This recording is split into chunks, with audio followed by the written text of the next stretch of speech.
Week 6 is underway with North Carolina State knocking off Louisville in college football last night and setting up what we've already hinted at being a huge showdown for the Wolfpack program on November 4th against Clemson. We'll take a look at the rest of the games this Saturday with the latest on key injuries, odds, trends, and picks as the OFN on PSN starts now.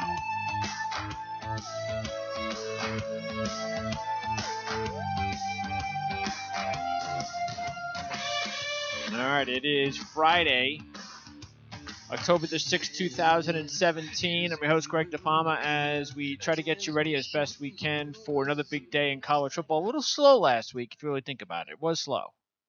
You know, we didn't have a whole lot of drama last week. Most of the drama was in the NFL. But that's okay. That's what happens. And because of that, we expect a big week this week. And again, North Carolina State already off to a good start. Beating Louisville, big surprise, right? The fact that Louisville goes down again, they face another good team, especially on the road, and they go down again. That's all right. That's a broken record. The whole Lamar Jackson winning the Heisman deal, as far as I'm concerned. But what a huge win for NC State. They have now beaten Florida State and Louisville 2 of the last 3 weeks. And even though South Carolina is an improved team, you look at that, you still go, oh, if they just could have beaten South Carolina on opening day. But look, it's opening day. A lot of teams in the NFL and college football can struggle. And that's a game that is still not a bad team. South Carolina's had some big injuries since then. So even though they haven't played their best football lately, that's still a pretty good team Muscham's putting together.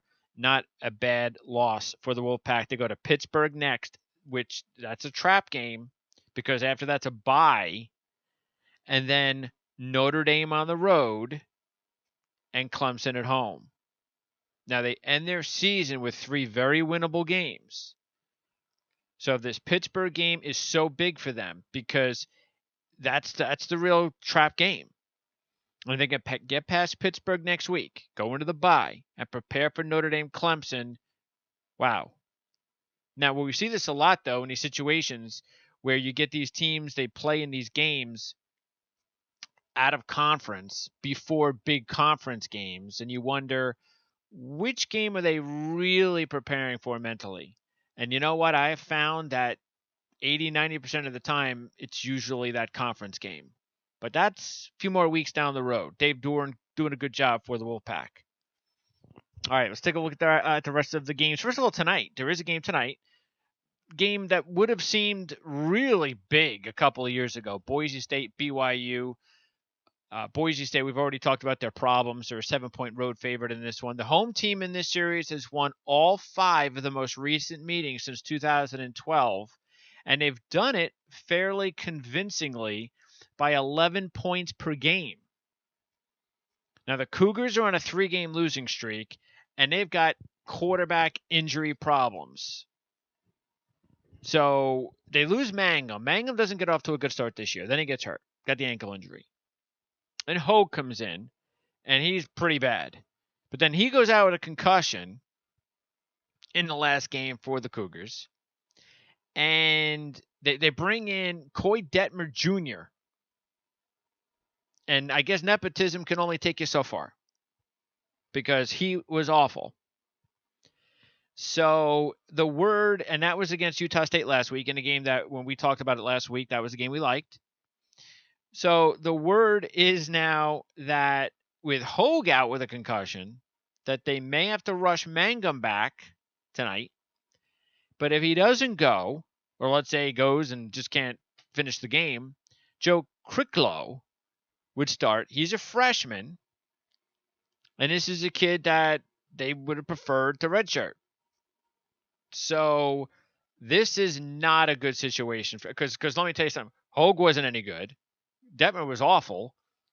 So either the coaching staff is really wrong on evaluating these quarterbacks, and I understand redshirting and all that, but seriously, I mean, considering how bad Detmer and Hogue have looked, you don't worry about redshirting someone. Unless you think, okay, he's got something, but he needs a little time. Well, I don't know. We don't know. We have no idea. I mean, look what happened with Maryland last week. Fourth string quarterback. Who would have thought that would have worked out?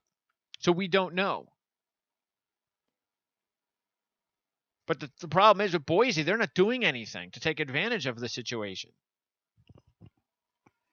So a game that a couple of years ago would have been a can't-miss game for me to watch, it's unwatchable. Let's go to the Saturday games. And we're going to start with, we always try to start, or at least, we'll let you know in advance of how we go over these games, whether priority games or based on the time of the games. So on this show, we're going to go over the times of the games. So we're going to start at noon. And let's quickly go through some of these games. Iowa's a big favorite against Illinois. They've beaten the Illini the last 3 years combined by a 29-11 margin. Hence the 17-point spread. No reason to think. Jeff George Jr., by the way, gets the start for Illinois. No reason to think Iowa won't win this one easy. Let's see. Clemson and Wake Forest. The Tigers, the defending champs, have gone 42-3 over the last 45 games. But we talked earlier in the week about Wake Forest and their defense really coming up big against Florida State. A very weak offensive line for the Seminoles this season, but Wake Forest took advantage. We talked about Ejiofor, the defensive lineman, with Dan Shanka on Wednesday's show. This is a legitimate defense. Clemson, we have seen Clemson struggle in these spots before as big home favorites. Matter of fact, we just saw it a couple of weeks ago against Boston College when that game was really close in the second half, and then he blew it open. So Clemson, this just, I don't know. I'm not saying that I'm going to go out and take Wake Forest. I'm just saying that just keep in mind, we've seen Clemson, but you take, at least there was a look ahead there. At Virginia Tech, Saturday night, Louisville before that, sandwich game. There's no sandwich game here because Syracuse is next week. It is on Friday night, but still, it's at Syracuse. There should be a look ahead there for the Tigers. But Clemson has won 8 straight versus Wake Forest by a 37-13 margin. All right. I think this game is going to be, now, I don't think this is going to be a blowout early. I think, if anything, maybe like the Boston College game. But I was very impressed by Wake's defense. They've been very good defensively for the last 2 seasons. And I just would not be surprised, especially if the young quarterback, Bryant, isn't focusing, which is possible. I mean, heck, we saw Deshaun Watson not focus at times in these matchups. So Bryant doesn't focus, a couple turnovers. I'm telling you, this game could be closer than we expect, but we know who the better team is. All right, Georgia and Vanderbilt, and Georgia's 17-point favorite in that one. Actually, you know what? These two teams have split the last 2 years. This has not been an easy opponent for Georgia the last few years. But as you know, we took Georgia as one of our championship future teams last week, and then they went out and blew out Tennessee. So 41-0. They've outscored their last 2 opponents, Mississippi State and at Tennessee, 72-3. And look, Eason played a little bit last week. So, and as I said on Monday's show, they really should get him in there. Okay, Fromm may end up being a good quarterback, but Eason's ahead of him. And they're not, at this point in time right now, undefeated and looking the way they are because of Fromm. They're looking the way they are because their defense is playing fantastic. They have Chubb. They have Michelle. So this is not, they have not needed Fromm. It's just that Fromm hasn't given the games away, which he's done a good job. But Eason's better right now. I would play Eason if he's ready. Ole Miss at Auburn. Auburn's a big favorite, as well they should be. They've beaten the Rebs 6 out of the last 8 years. And I'm sure they'll make it 7 out of 9 because the Rebs are in big trouble. This is going to be a long season for Ole Miss. Temple at East Carolina. I actually like this game. I like the Owls. And I told you a few weeks ago that Temple was going to have a long season. And I'm not changing my mind at all as far as that's concerned because they really have nothing going on offense. But they're just a 2.5 point favorite in this one. And East Carolina 2-13 in their last 15 games. Now get this, 2-13 in their last 15. And that's versus FBS teams. Actually, I think that, it is versus FBS teams.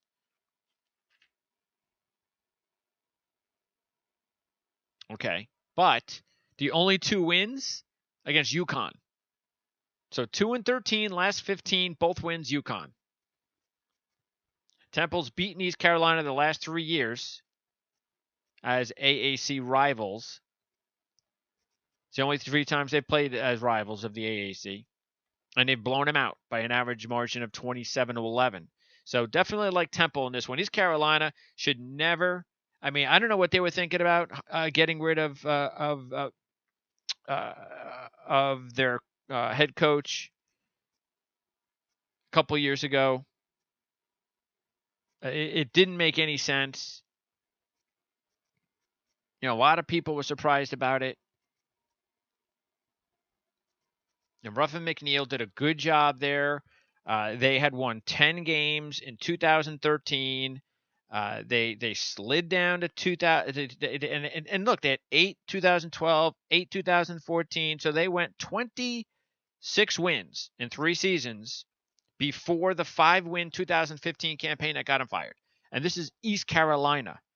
Like if this is some sort of major prestigious program. So it's been a nightmare the last 2 years for East Carolina. Oklahoma and Iowa State, the Sooners are a 28-point favorite. They have beaten Iowa State 18 straight times. And they're on a 14-game win streak. Penn State against Northwestern, and Penn State's a 13.5-point favorite against the Wildcats, who have beaten Penn State the last 2 years. Now, they didn't play the last 2 times they played. They did not play last year, though. But the Nittany Lions have won 14 out of their last 15 games. Boy, 13.5. They're baiting you with that one. Remember last week we thought that Northwestern-Wisconsin game was going to be close, which was why we didn't take it, because Wisconsin was another team that we threw in there into our futures about possible championship sleeper. And the line, I think, even got down to 14, but it was close.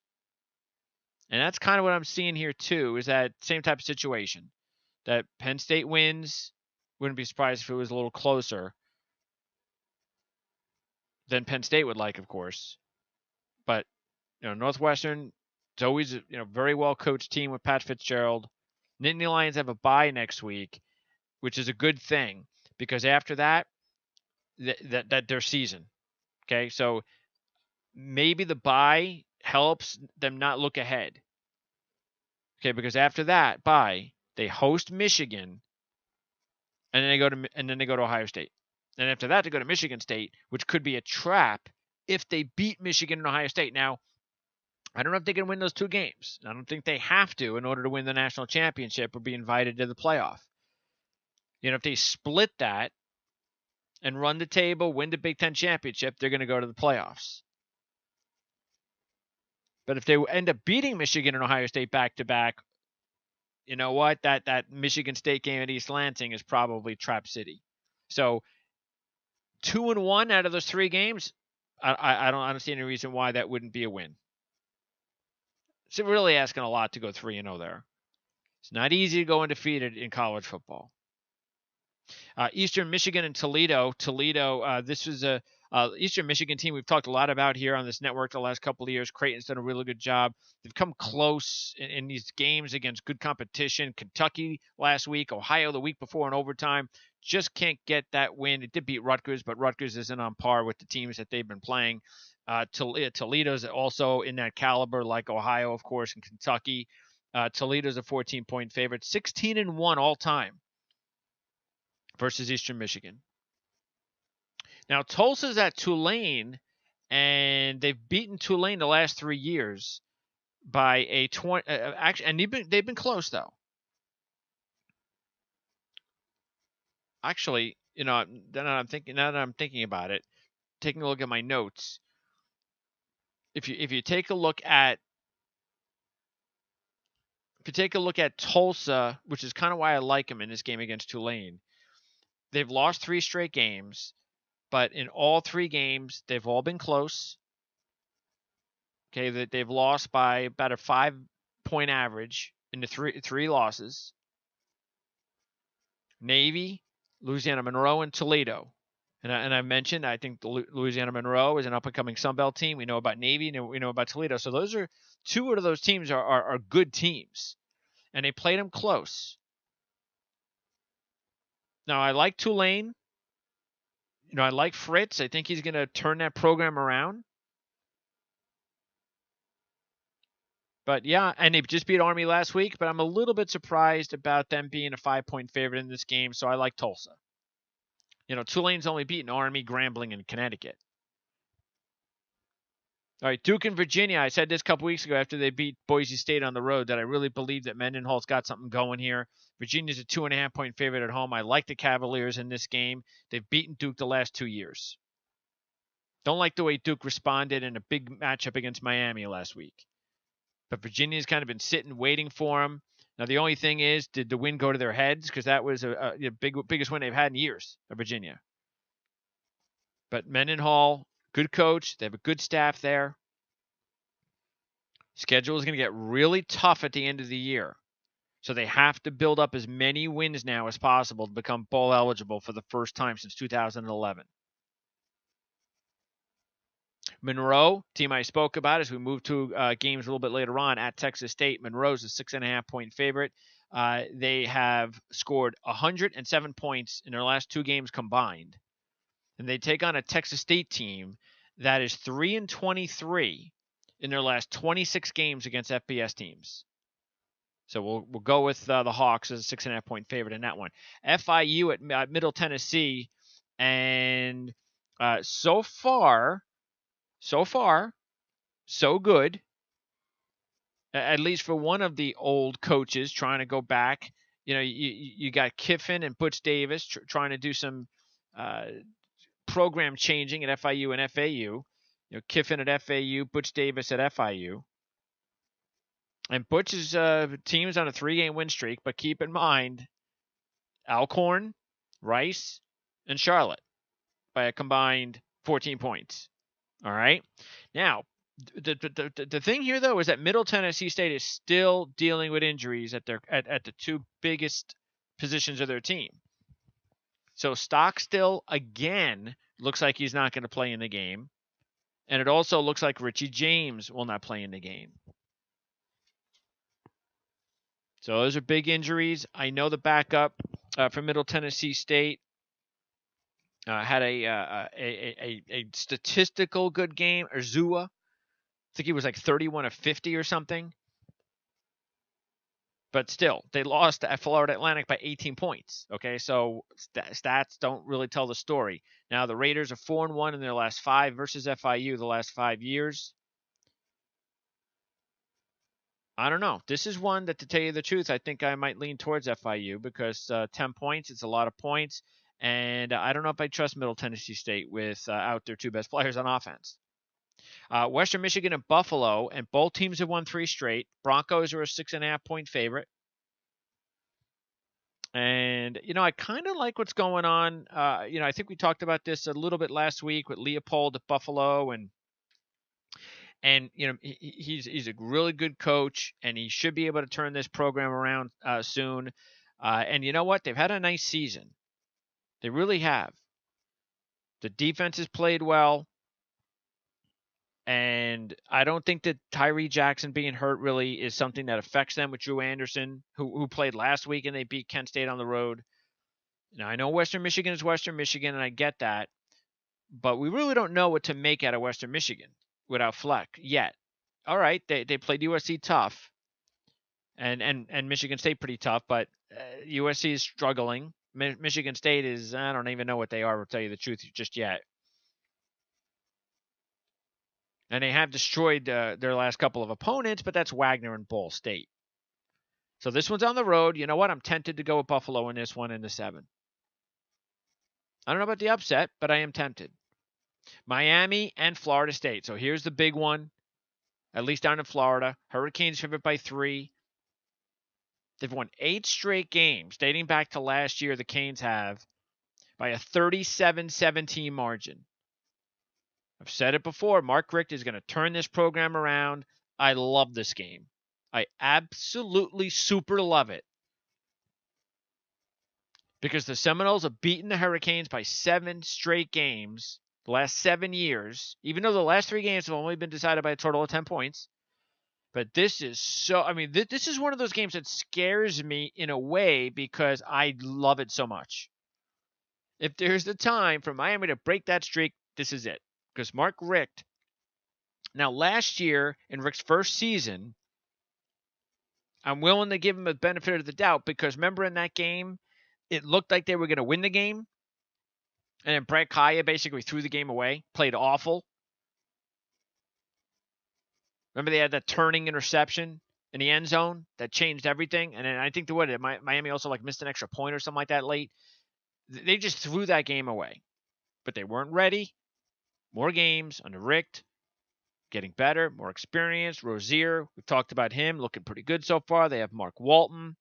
And so far the defense has been okay. Good performance against Duke, wiping them out. And Florida State, the other reason. They have been awful. True freshman quarterback, playing in a huge game, has not looked all that great. Not all his fault, because the offensive line for Florida State has been a disaster. I think Wake Forest had something like 17 tackles for loss in the game last week. I kid you not. As I just mentioned about Wake. I would actually be surprised if this game is close.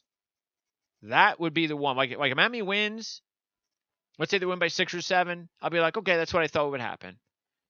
But in reality, I'm expecting more, to tell you the truth. I'll settle for 6 or 7, but I want a spanking. And I think that's going to happen. New Mexico State at Appalachian State, and this actually turns into a pretty important game in the Sun Belt because of the way that New Mexico State's played this year. We've talked a lot about them as they've done a very good job for us, making us look good when we've talked about them each week. But Appalachian State, and by the way, they played for the first time last year ever, and it was a blowout for Appalachian State. This one is at New Mexico. Actually, this one is going to be at Appalachian State. Last year, it was at New Mexico. 10.5 point spread in this one.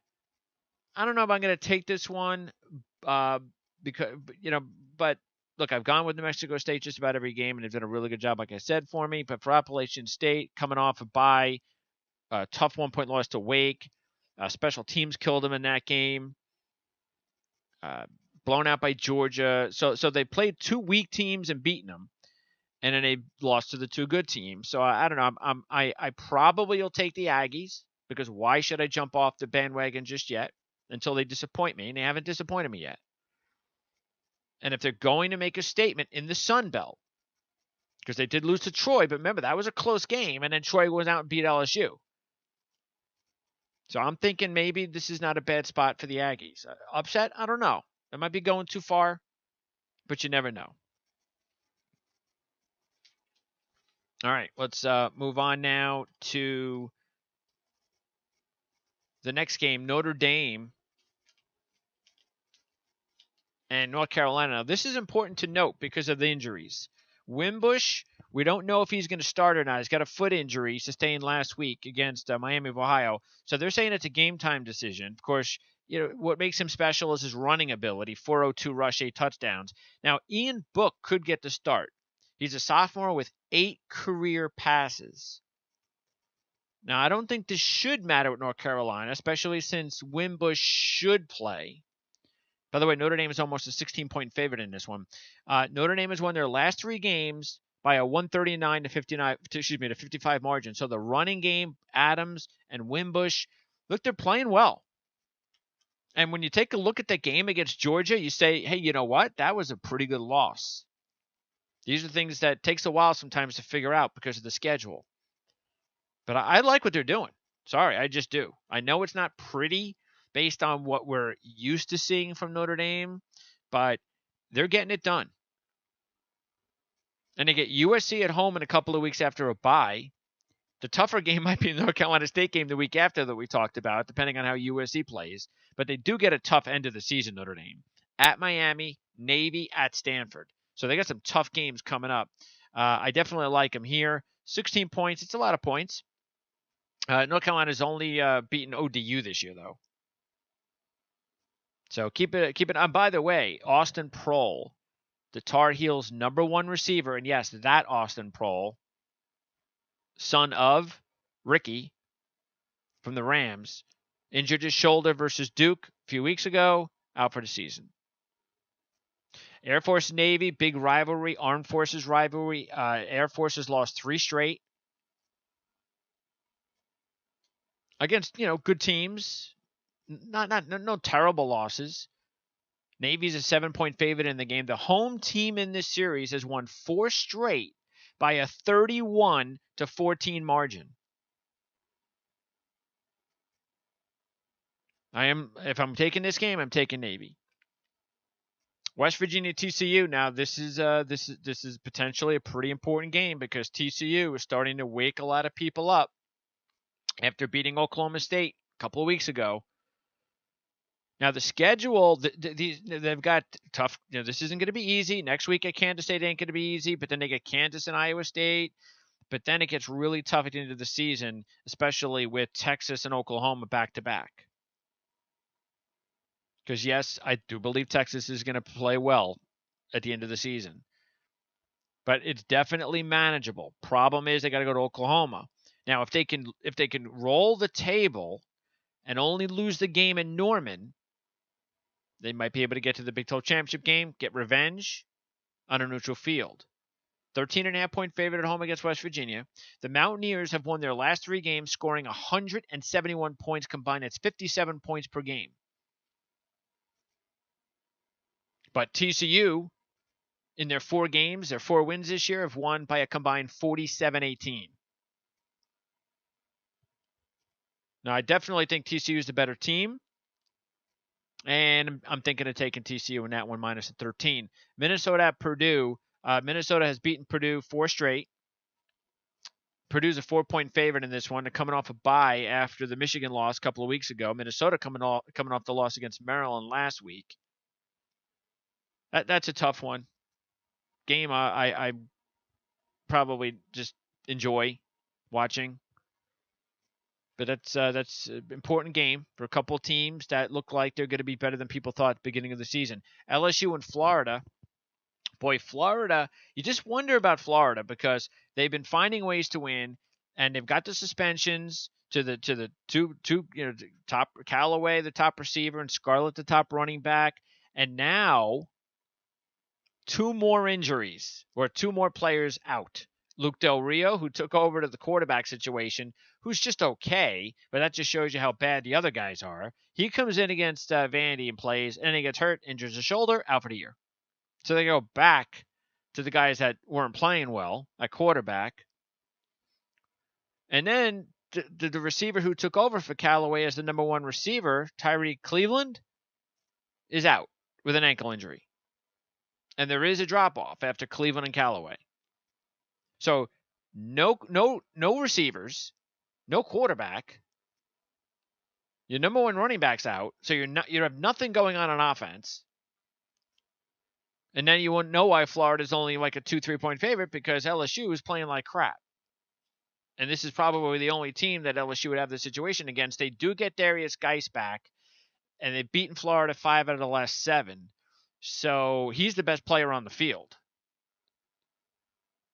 So I'm actually thinking LSU may not be the bad play here. I mean, they've got better players. They got better talent. Florida's just too many suspensions, too many injuries.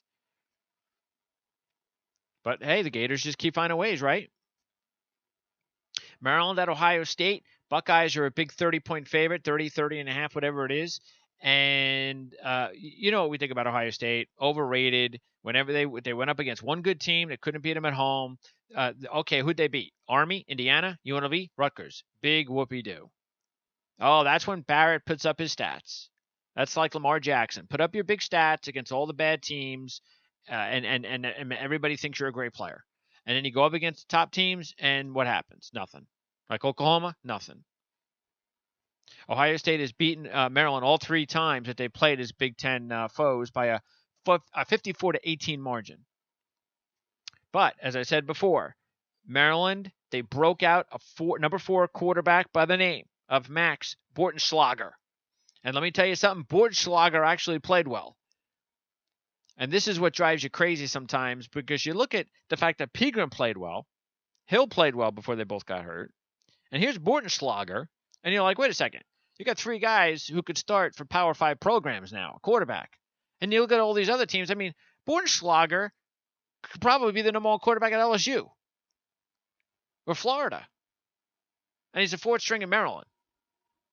I don't know. I don't know. But Maryland and DJ Durkin will find a way to keep that game close. This is a good team. There's a good up-and-coming program Durkin's got going on here. The Central Florida game was just that's the game, like we always talk about, I'm going to draw a line through. Now, if they get destroyed by Ohio State, we'll talk about it. But I'm willing to draw a line through Central Florida, forget about that game. If we do, you have a big performance against Texas, and then you upset Minnesota. You go to Texas and Minnesota and win. Better wins from Maryland twice than what Ohio State's done yet. Once. So, yes, I like Maryland and the 31. Arkansas at South Carolina, and the Hogs are a 2.5-point favorite in this one. If you're wondering how that's happening, that's because South Carolina is a banged-up team right now. You should know, of course, already about Debo Swinney, who's out, and Debo Swinney. Yeah, he's head coach at Clemson. I think he'd have a hard time lacing it up and playing football for South Carolina. But Debo Samuel, who had a great start to the season, big game breaker, returned a couple key kicks for South Carolina, goes out. That's a huge loss for them. He's out for the season. Then you take a look at right now this week, they're going to go into this game without potentially 3 starting linemen. Corey Helms and Malik Young are both out. And Zach Bailey is more than likely out. But Arkansas really hasn't done much. They've been okay. They haven't been terrible, which is probably why they're a slight favorite here with some of the injuries to South Carolina. But I don't know. I think South Carolina at home, I'm not even sure this is a game I go with, but I think South Carolina might be ready to get back into the win column. And not just a win like they had against Louisiana Tech, like a good win. Like this is a decent win. But this is a game I just not even come close to touching. Colorado State 8-point favorite at Utah State. Utah State seems to be playing a little bit better. Home team in the series has won 4 straight the last 4 years. But Colorado State right now, the way it looks, I think we're probably going to see Colorado State and San Diego State in the Mountain West Conference Championship game. Maybe that changes if Utah State pulls off the upset here, but I don't think that's going to happen. Colorado State's definitely the better team. FAU at ODU, and the road team has won the last 3 years, the only times that they played each other. This is the Kiffin FAU Owls in that one. SMU at Houston, and the home team in that series has won 5 out of the last 6 years. Houston's a 6.5-point favorite in that one. And SMU's off to a nice start. Not sure about Houston yet without Herman. Definitely you could tell there's a little bit of a difference there with them. And keep in mind too, Ed Oliver is not going. Well, actually, he's game time decision. One of their top defensive players, big time recruit. Kansas State at Texas on Saturday night. Home team has won the last 5 years in that series. Texas is a 4.5-point favorite in that one. Like Texas there. Alabama at Texas A&M, 26.5 points for Alabama. Remember when Johnny Manziel pulled off the big upset back in 2012, the first time they played each other as SEC opponents?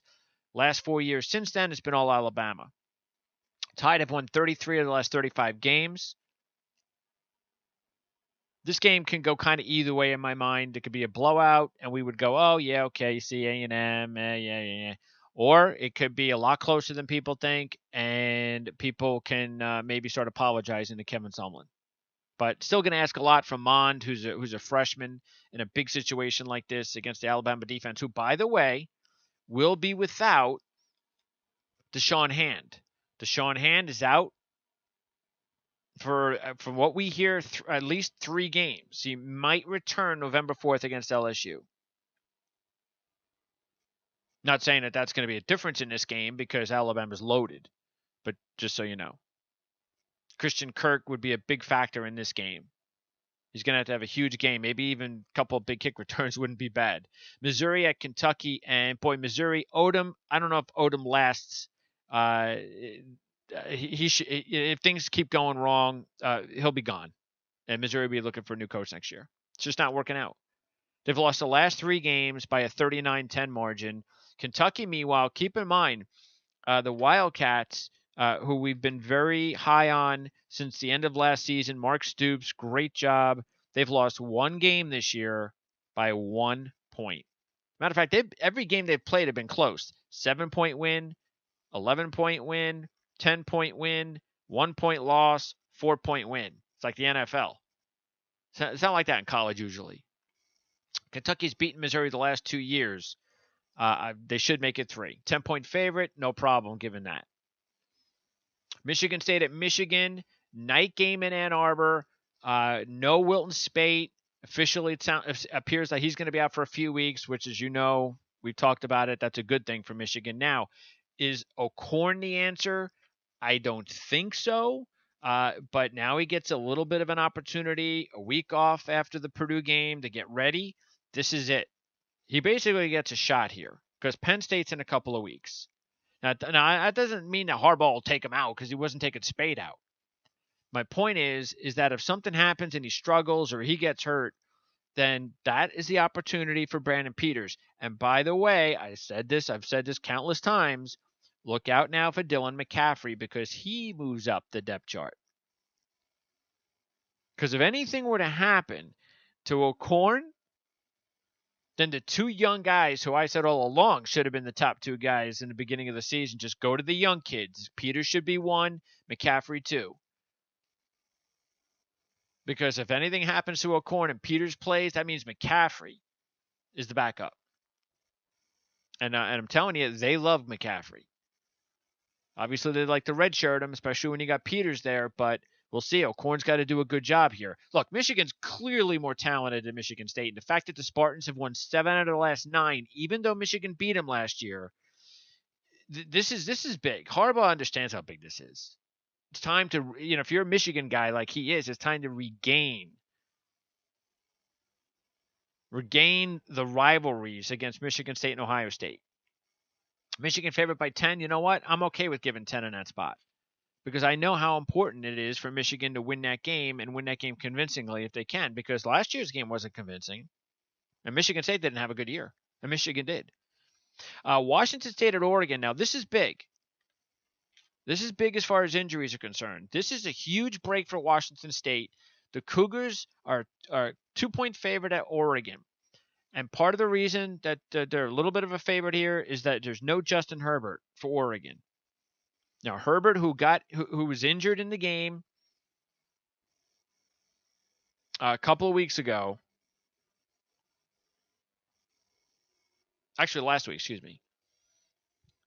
He's going to be out for a little while. Broke his collarbone. Exciting young player, but not a finished product, but exciting. Definitely, clearly the best quarterback on this roster. So Taylor Alley, a senior, who goes into this game with a career 21 of 34, including 9 of 13 in relief versus Cal last week, may get the start.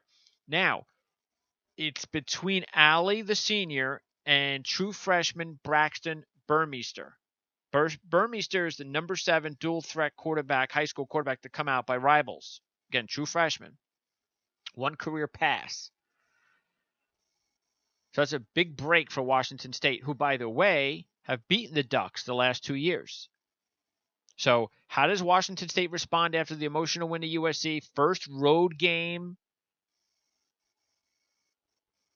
Are their heads too big? Oh, we've beaten this team the last 2 years. We're facing a backup quarterback. It's entirely possible. Now, I'm going to take Washington State because I'm just going to go with the fact that Oregon's got some inexperienced quarterbacks there. And right now, Washington State's a better team. But they better be ready because it's not easy to play games at Eugene. We all know that. But Washington State, able to beat Oregon. Again, the last couple of times they played him,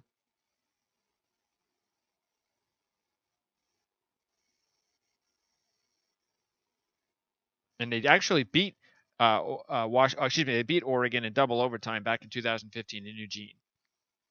And they were big dogs, 16-point dog. Okay, another interesting game at 8 o'clock on Saturday night. Wisconsin's a 10-point favorite at Nebraska. And you know what we think about Nebraska.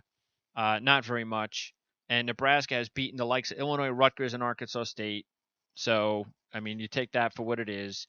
Without Bryant, the running back for Nebraska, he's out again. Matter of fact, just to show you how the running back situation is bad for Nebraska, Bryant's out, or at least he's doubtful, not looking to play.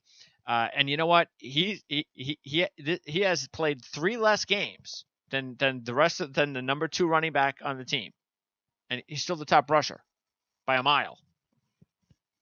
They don't have a lot of depth behind Bryant. Bryant is the best offensive player they have.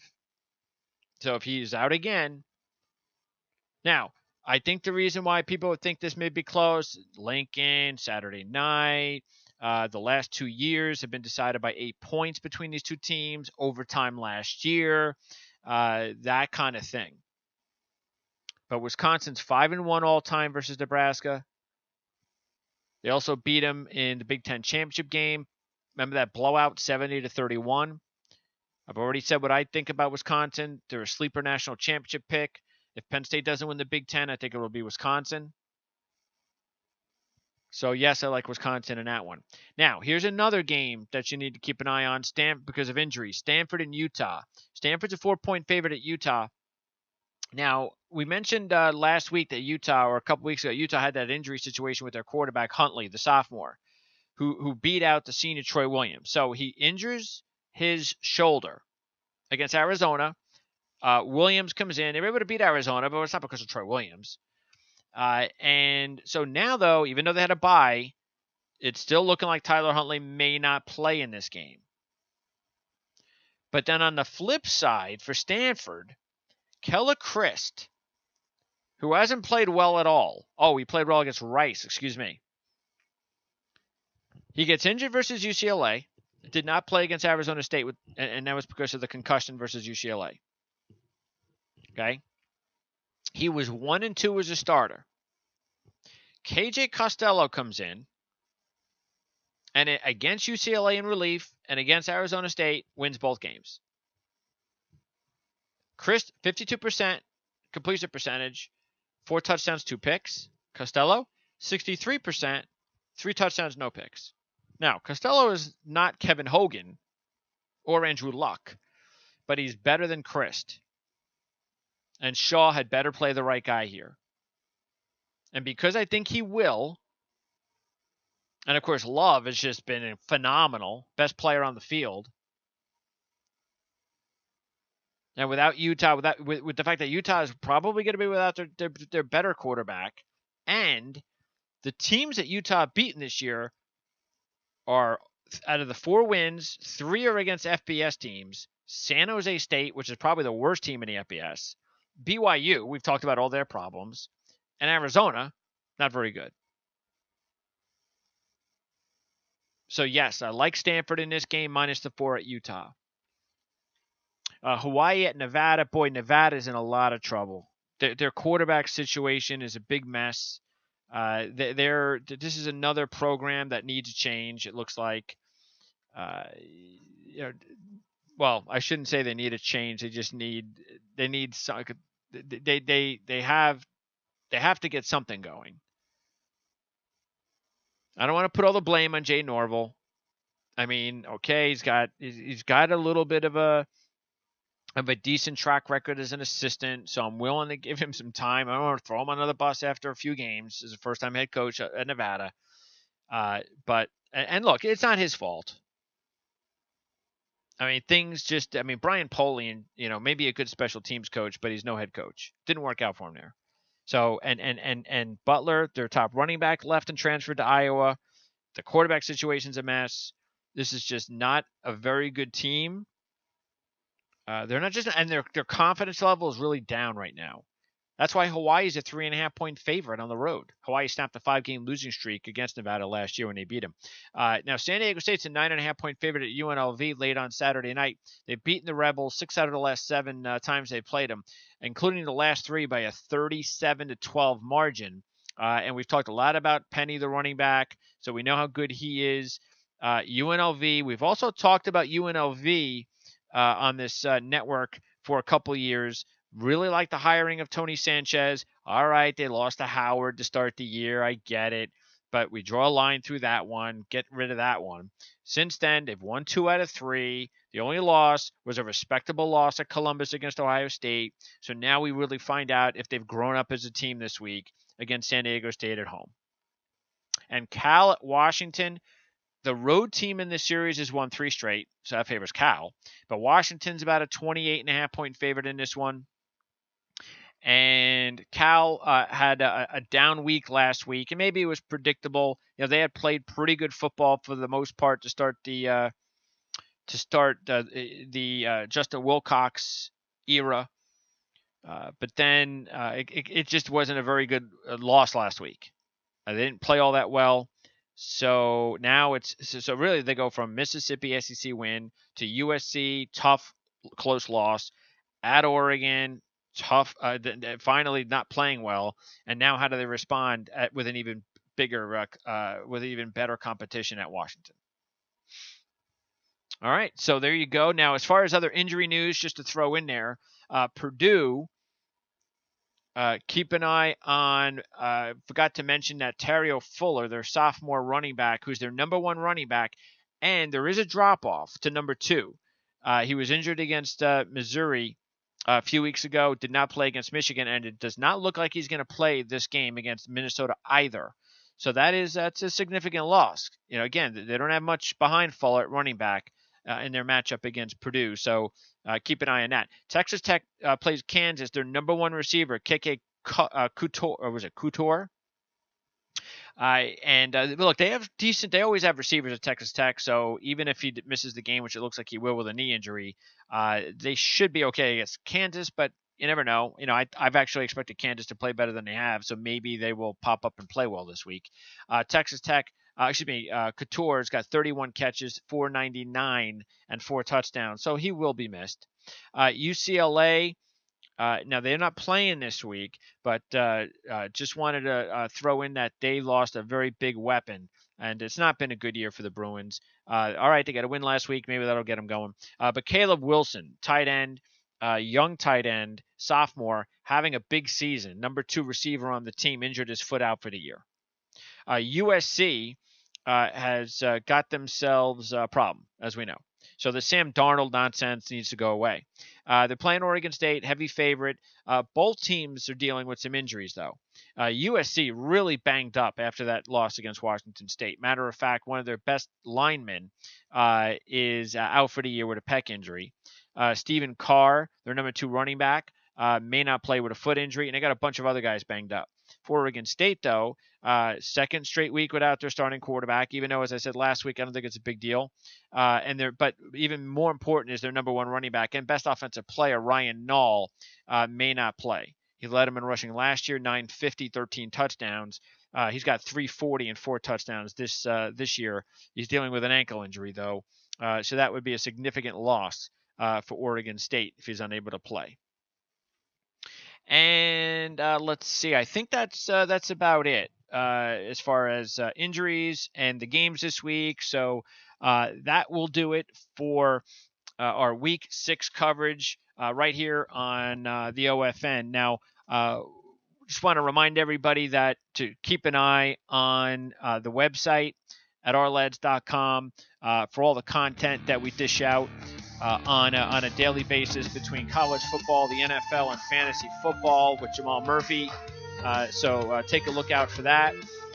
We'll be back again on Monday. That's our next OFN show. It's on Monday. Every Monday at 6 o'clock, we'll wrap up the weekend of college football and also the NFL, and we'll talk a little fantasy football.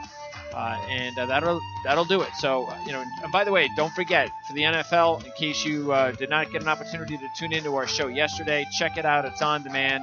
OFN Thursdays NFL preview. So that's available. We go over every game with Tony Mejia. So that's available, of course, for you to tune into before the games on Sunday. So thanks for tuning in to the Ourlads Football Radio Network. Don't forget to follow us on Twitter at PrimeSN. Don't forget also to check out the Ourlads.com website for the best depth charts in the NFL and college football. So we'll see you again real soon right here on the Ourlads Radio Network. Wrapped around our minds and endless red tape to keep the truth